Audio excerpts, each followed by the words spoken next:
What I see happening, let's just say internally on our paper, if I look, and look particularly at the entertainment zone, I don't even want to stop and say whether the political coverage is good, bad, or indifferent, because that's a different equation, and it's really hard unless you study it and read it meticulously every day to make a judgment about it. But if I look at the way we handle entertainment on the New York Times, particularly on the web, there is now a vast amount of material posted and sometimes printed that just doesn't matter.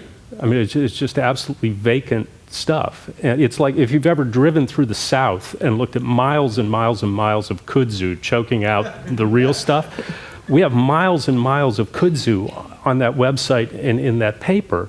And those of us who are still kind of, just by habit, okay, because we're old timers and it's the only way we know how to do it, trying to kind of drill in and do a couple of basic things like tell people something they don't already know, which is getting to be one of the rarest elements in a news story. That's much of what's printed is a regurgitation of what's known. You know, it's my version of what's known, my first person experience with what's known, it's my attitude toward what's known, and getting that first impression is rarer and rarer and rarer inside of print stories.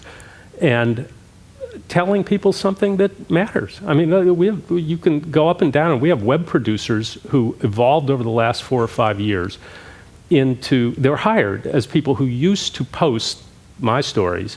Now they basically go out and they'll do a Q&A, and a very soft Q&A, with any celebrity who draws traffic on their own and post them on their own, and that kudzu pushes the story that might take us a week to crack the head of somebody who doesn't want you to tell it, and we'll go to post the story, and I'll look and it'll be 7 stories down and pushed in, because the celebrity junk is basically crowding it out. It's taking time, it's taking space, it's taking energy, and it's fundamentally, at least on the website, it's all traffic driven. You know, if the more frequently you mention a celebrity name, the higher your traffic will go. And if you want a lot of traffic, you've got to keep a constant flow of those things. And it doesn't matter too much if other people have already done it or already said it or whether it's a good story.